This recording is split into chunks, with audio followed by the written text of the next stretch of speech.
Alors, comment valoriser ces réussites à un entretien de recrutement? C'est un sujet qui n'est pas facile parce que généralement, dans notre société française, on a du mal à se valoriser. On n'a pas été appris à l'école ni à la maison à se mettre en valeur. On a souvent pointé du doigt nos échecs que nos réussites. Et on peut penser qu'à l'entretien, ça peut nous desservir. Et on attend parfois la question qui nous permettra peut-être de parler de nos réussites. La première des choses, c'est de se dire que ça va vous valoriser forcément.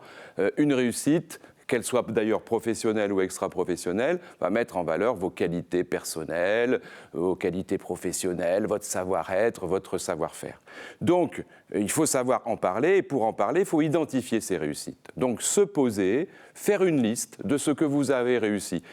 Parfois, pour quelqu'un d'autre, l'obtention, par exemple, d'un diplôme ne sera pas une réussite, mais peut-être pour vous, ça le sera, parce que vous l'avez passé, ce diplôme, dans des conditions pas faciles. Parce qu'à la maison, il y avait un parent malade, parce que c'était un moment difficile de votre vie. Montrez que cette réussite, eh bien, c'est obtenue pendant une épreuve.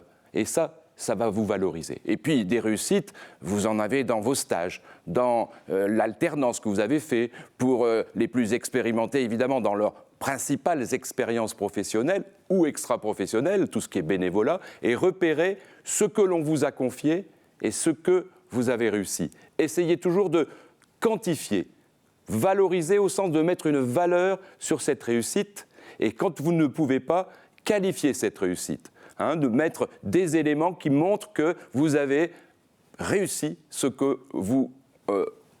qui vous avait été demandé d'être fait. Donc faites une liste de toutes ces réussites, qu'elles soient extra-professionnelles ou professionnelles. Cela doit vous permettre, à un moment donné, de bien donner des exemples qui vous valoriseront lors de cet entretien. N'attendez pas toujours à ce qu'on vienne vous demander ce que vous avez réussi. C'est à vous, d'ailleurs, à anticiper dans le CV, dans la lettre de motivation, et à un moment donné, dire clairement ce que vous avez réussi, mais pas tout seul. Essayez toujours d'associer une réussite à un collectif, à une synergie, à un groupe. Alors, dépêchez-vous, faites la liste de vos réussites. À la semaine prochaine.